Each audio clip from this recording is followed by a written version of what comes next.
Well, I finally played Metroid Fusion. As a hardcore Metroid fan, I'm a bit ashamed to admit that I have actually never played this game. At the time of its release, I was only 12 years old. I had to keep my very limited budget laser focused on my purple lunchbox GameCube. So instead, I became obsessed with Metroid Prime, the 3D big brother to Metroid Fusion that released at the exact same time.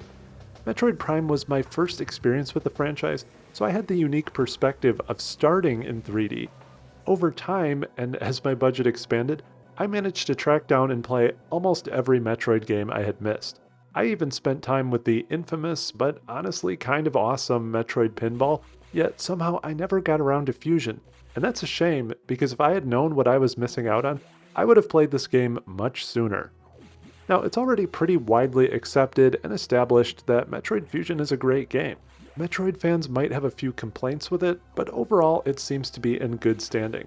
So rather than a traditional review, I just want to share my thoughts on this game 21 years after release from the unique perspective of a longtime Metroid fan who missed out. Released on the Nintendo eShop in March of 2023, this game is not a remaster. Instead, it's the original game just running emulated on the Switch. And I'm happy to report that it holds up surprisingly well despite that potentially rough format. The first thing that really struck me about Fusion is just how good it feels to play. Samus is fairly agile, and the controls are mostly responsive for such an old side-scroller. Having recently played Super Metroid, I was pleasantly surprised by how much more polished Samus's movements and controls felt. You're running and gunning and jumping around in no time, and it all feels like it should. The gameplay places a heavy emphasis on combat, so it's great that this all feels so tight. I also think this game is kind of beautiful in its own way for being a 21-year-old handheld game. Honestly, if this game had released on Steam this year under a different brand, I might not have realized this game was 21 years old. It just feels like a modern pixel art style Metroidvania game. I'm really impressed that it looked this good back on the original GBA, and the Switch emulation holds up great. Yes, on my 70-inch TV it does look a bit overly pixelated and grainy, as all the GBA games do, but in handheld mode it still looks and feels awesome. And that's how I spent most of my time with it, it just feels more natural this way. Environments look great across the board. I was a bit worried when I realized the whole game takes place on a space station that everything would just kind of look the same, but the different habitats and environments look and feel unique and really shine. I was also surprised by the amount of story content there is in this game. Most Metroid games are pretty light on story, or at least very subtle about it, and often leave it up to you to decide how deep you want to read into things or how far to investigate the lore. Metroid Fusion takes a different approach, with GBA-style cutscenes, plenty of dialogue, and a surprising amount of thoughts from Samus herself. Now, although I enjoyed the overall story, I did find the presentation or explanation of things to be a bit convoluted or heavy-handed.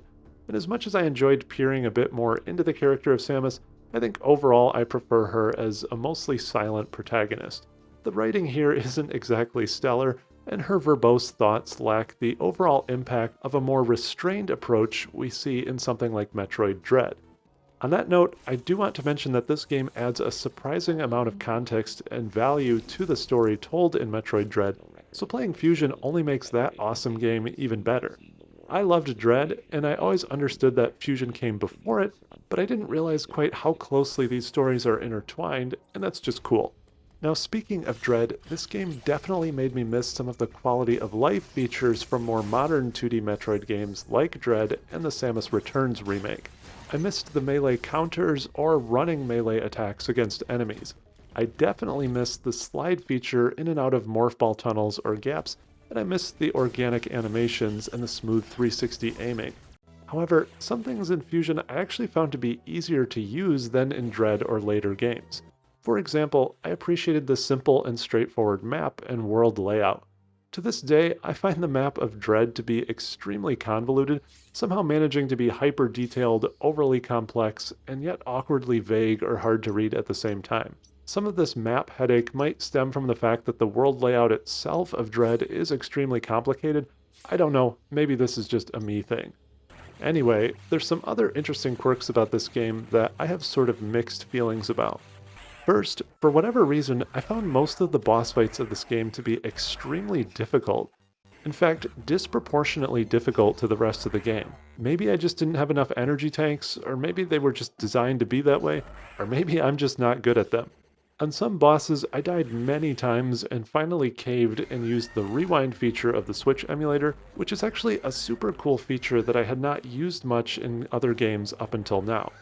Although some might say this is cheating a bit since, well, it is, I don't care. I'm 21 years late to the party. I just want to play through Metroid Fusion start to finish and see everything it has to offer. I wasn't overly concerned with conquering the hardest challenges in the most valid ways. Some of these boss fights are also really trippy. They're strange monsters with sort of striking visual designs that really pop, especially considering they're only pixel art. The cartoony art style of this side-scroller lends itself to really outlandish designs for some of these bosses compared to the more realistic enemies we see in, say, the Prime series. I was also surprised by the amount of, well, dread I felt while playing this game, even though we, of course, aren't even talking about Metroid Dread here. The simplistic art style still manages to capture a lot of mood and tension as the SAX hunts you down or chases you.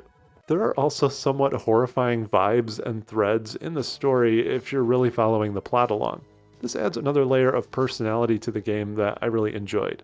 Leave it to Nintendo to pull off horror that isn't really that scary but is still somehow horror-esque. I also knew going in that Metroid Fusion is somewhat known for being one of the more linear Metroid games. After playing this game, I mostly agree with this, but I honestly didn't mind. I thought the game does a good job of pointing you to specific objectives while still leaving room for you to explore each region and discover plenty of secrets for yourself. I thought for a mobile game, this helps to keep things focused, and it feels like you're always making progress. Some Metroid games can be a little bit too cryptic or secretive in their progression, which can slow down the pacing. Unfortunately, this also makes the game end pretty quickly though, and Fusion is one of the shortest Metroid games to begin with. You can barrel through the main mission pretty quickly since you pretty much always know where you're supposed to be going, so my final completion time was only 3 or 4 hours for the first run. One small disappointment of Fusion for me is the music. As I sit here making this video, I can't really remember a single specific tune. Every other Metroid game I've played, I can instantly recall specific audio tracks from, whether it's the frozen chords of the Phendrana Drifts, the memorable beats of Brinstar, or the industrial clangs of the temple grounds. The audio is fine while you're playing it, and I enjoyed the sound effects and interactive world audio, but the melodies just didn't stick with me. Metroid Fusion also plays it a bit safe with the power-ups and abilities. There aren't really any major surprises here or any super unique abilities you can unlock besides your Metroid staples. I feel like every Metroid game needs at least one or two sort of odd power-ups that may or may not fit very well into the world design, like the super strange and awesome Echo Visor or the awkward 3D screw attack implementation in the Prime games. I think it's also really interesting to look at this game in comparison to Metroid Prime specifically, since both of those games came out at the exact same time. Metroid Prime is a slower, sort of visceral and tactile experience that leans heavily into isolation and exploration. Overall, that's my preferred style of Metroid game, but I'm glad Fusion offers something different. Fusion leans heavier into combat, action, and stylized fun. It's colorful and a bit crazy. I really appreciate how completely different these two games are, 3D versus 2D, quiet versus loud, open-ended versus linear, realistic and grounded versus heavily stylized, and yet somehow they still feel cut from the same cloth. Fusion provides a heavy dosage of nostalgia from start to finish in many of its own ways. To quote one of my favorite games from last year, it is the nature of a thing that matters, not its form. And the nature of Metroid Fusion is still, well, Metroid at its best. Thanks so much for watching, and please hit subscribe if you enjoyed this content.